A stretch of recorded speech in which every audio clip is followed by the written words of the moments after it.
to seminar that you can just view and watch at your leisure. Okay.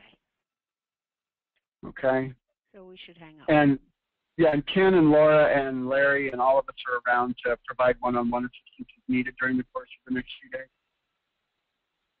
Okay. So to all that are here, thanks for joining.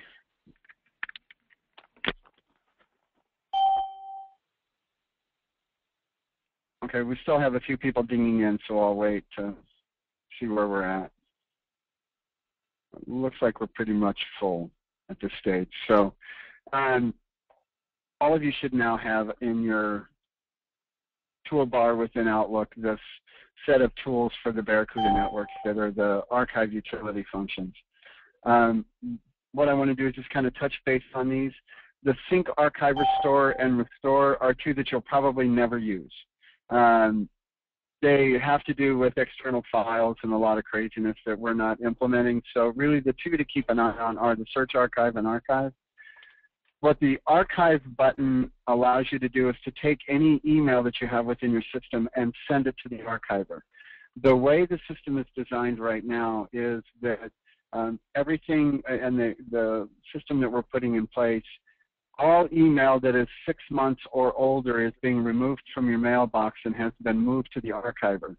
So in order to search and retrieve any email that's more than 6 months old, you'll need to use one of the two different interfaces here that I'll show you during the course of this, this meeting. The first is the Outlook plugin that has been installed for everybody. So if you click on the Search Archive, this brings up the search dialog for getting in and looking at a variety of different, going ahead and searching. And you have a couple of different choices here. Here you can look for any type of item. You can look for appointments, contacts, emails, messages, notes, tasks, etc. And then this allows you to look either for all of your data, or if you set up a folder structure, the important thing to know is that the folder structure that you have in Outlook is absolutely mirrored within the archiver. So here where I have a folder structure that allows me to have messages sorted in, I can pick a particular folder that I want to search in and then enter my search criteria and go only in that. For the purposes of demonstrating this, I'm going to go ahead and deselect this and just go straight to my all data.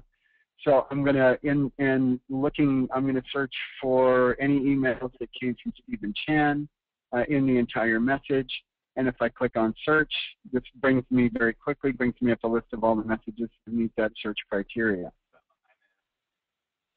I can then highlight one of these messages or click on it, and the message will open. The message really will open. Oh, here it is, so I can see it. Now that I've got the message in front of me, it's brought it into Outlook, so I have all of the Outlook capabilities. I can reply to it, I can forward, I can email, etc. So it's just another way of accessing the messages. Let me shrink this window a little bit so that we can, everybody can see a little better. There we go. Okay.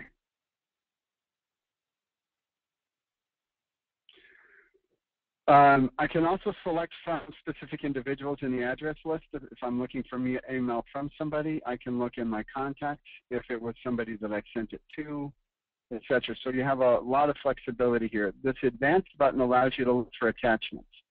So if there's a specific attachment you're looking for within an email, a file that was sent, a press kit, a script, or whatever it is you might be looking for, you can actually put the attachment name in here and then go check it and look for it. The archive button here basically just allows you to take any given email. If you click on archive, it'll save it to the archiver, uploads it up to the archiver, processes it there, and now you'll notice that the icon has changed, indicating that this email is now also stored on the archiver. All of the same capabilities apply. I can open it, I can look at it, I can see the message and reply to it. It's just now a copy of it is stored within the archiver. And that's really the totality of the functionality of the plugin. Obviously, there's a lot of flexibility in the search criteria, but you can even assign that if you want to look at, narrow down the dates so that if you're getting 10 or 15,000 results from your query, this gives you the ability to sort of, select by date and be a little more granular in your searches. So what I'd like to show you now is the web interface piece. A document, if you haven't received it already, you'll get that shows the link for getting into the website of it, the web part. There's a different address that you use for getting in if you're within the walls of GERS versus outside the walls. And since I'm inside the walls right now, I'm using the internal address. And this is in the document that we sent you. So when you get to this screen, basically you just type in your username and password as you would if you were logging onto your computer in the morning. It's the same username and password. And this will take you into the web part of the archiver. Now, automatically we're going to search, and this gives a list of all of the messages that have come into my inbox that are archived. So it's just a big mass view of everything. And I can go from one page to the next. You'll notice over here on the display it's showing in groups of 50. I can change that view to say how many messages per page I want to see. So if I want to look at 100 or 250, it'll now change that value. But for most of you, what you're probably going to wind up doing is wanting to go to this Folders and Tags tab, because here your mailbox and all of your folder structure is again reflected. This folder structure is synchronized between the archiver and your Outlook email every night at midnight. So that's important because if you make changes or add a new folder or move a folder from one place to another during the day, the archiver is not going to reflect that change until the synchronization occurs at midnight that night. So if you do it this afternoon, it'll be reflected when you come into the office tomorrow morning. Or if you log on after midnight, it'll be there as well. But from within here, then I can go in and these are all of the messages that are stored within a specific folder. I can search here in the same I could before. So I'll search for all emails from Stephen Chan or that has his name in the message. Again, I can look at it. I can open up the message, view it here. Once I've opened up the message, I can download it and save it as an email file, or I can open it with Outlook just by clicking on that download. If I say I want to go ahead and open it in Outlook and I click OK, then what this will do is it opens up the message within Outlook, and now I have all of the reply forward capabilities that I would normally have with the email or within my inbox. The searches that you can create, if you want to get a little more granular, you can say, okay, I want to look at all of the, I want to look at only email. I want to look at the entire, actually I just want to look at the from that contains S. Chan. And I can search, and it will give me, now all of these messages are only from that have Stephen Chan in the from section. I can add to that I want email from that doesn't contain Jennifer Coleman. And now those messages are filtered out. Now, as I go through this, you can continue to add search criteria, but once I've done that search, I can click on Save Search, give it a name. We'll just call it Test for purposes of the demonstration here. Now in my Save Searches, there's my test search that I just created. So I can click on Search, and there's everything that meets that criteria again.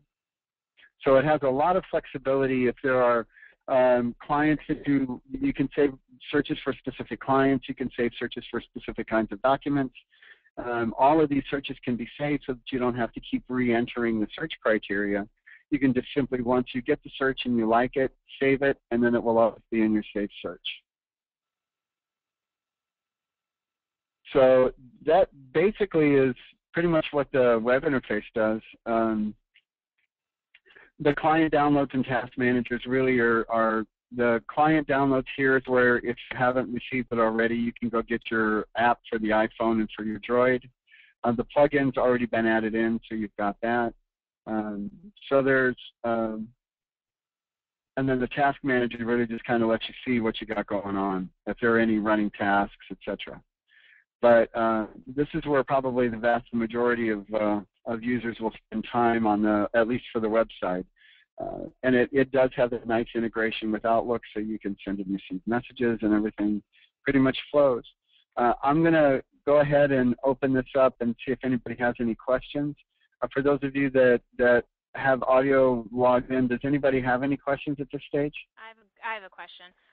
What's Shoot. the app for like the Excuse iPhone? me? What is the app for the iPhone?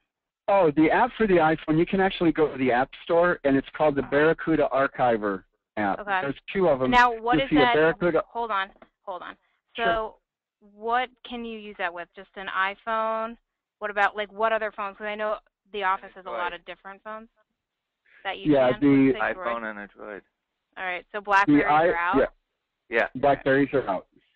Okay. So I just search Barracuda? Yeah, if you search for Barracuda, you'll see a couple of different ones. What you don't want is the one that says Search Utility. You want the Barracuda Archiver Utility. Archiver user? Okay.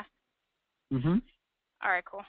And we'll be sending an email with a screenshot of the settings for that. Once you set it, it's really very straightforward. You can search emails, and you can narrow it down by date. It doesn't have a lot of the flexibility that the web version does, or that the Outlook search does, but it does at least allow you to search by user, by keyword and by name and so forth, and then narrow it down by date. And for those of you that are on limited data plans, it doesn't actually download the data unless you actually open the email which you found the search. The only so you're app not going to have a big data is, impact. Hold on. The only app that comes up that actually reflects what you said is Barracuda Message Archiver Companion. Is that it? That's the one. Okay, cool. Well, it's free for anybody who's listening. It is a freebie. I'll go ahead and go into I'll go into the iTunes store so everybody can see it. And when you say you archive a message and stuff, can you then just like drag it over to a folder and put it in a current folder? Yeah, I think the thing to keep in mind is that, and I'm going to clarify a little bit. For about the last month and a half, every message that has come in and gone out of the organization has been archived. Whether it was deleted in email or deleted in Outlook or not, it is everything that has come and gone is in the archive, and the archive contains the totality of all email that ever existed within the server-based or the Microsoft Outlook-based system. And as new mails come and go, they're stored in the archive. The archive, you can't really manipulate the data within that. In other words, you can't go to from the web interface, and I'll just bring it back up again. From the web version, excuse me.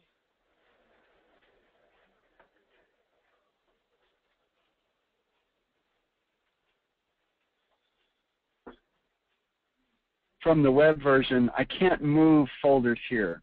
I can't drag a folder and move it someplace else.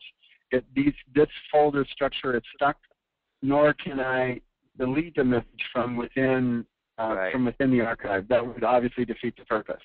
So the archive, you can't like once you find something, you can't put it into the client folder or something.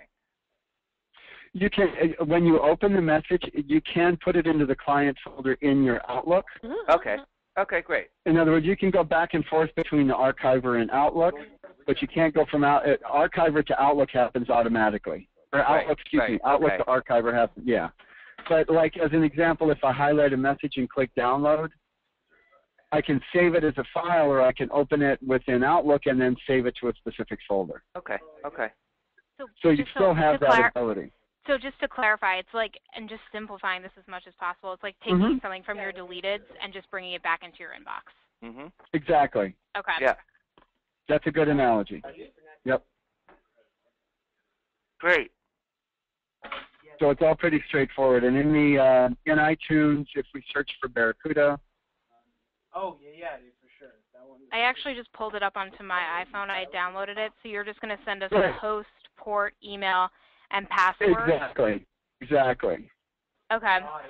Yeah, it's this Barracuda message archiver. This is the one that you want, the archiver companion.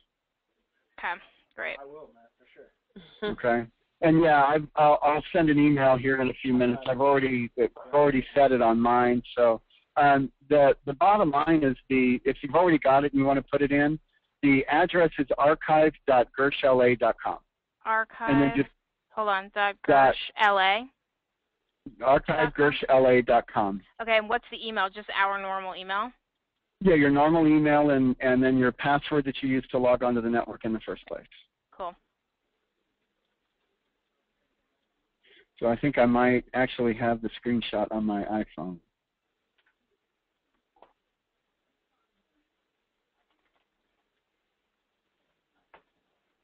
I'd have to go hunt for it, but yeah. I've taken a screenshot of mine, so I'll forward it to everybody here as soon as the webinar's over. Who's trying to ding in now? It's too late. Anybody else have any other questions? No, I'm good. Anything else we can answer for you? Thank you. My pleasure. And send me an email. If you do have any questions or anything comes up or have any concerns, please, forward it all over and we'll answer as quickly as possible and offer whatever assistance we can. So. Well, thank you, everybody, for taking the time from what I know is a busy schedule and going through this. Like I said, this will be recorded. We'll post it up on YouTube so that anybody that didn't get a chance to see it can view it at their leisure. If you want to go back and revisit it, you're more than welcome. Thank you. Thanks so All right, much. that said, I'll let y'all go. Thank you. Okay. All right, bye. Bye-bye.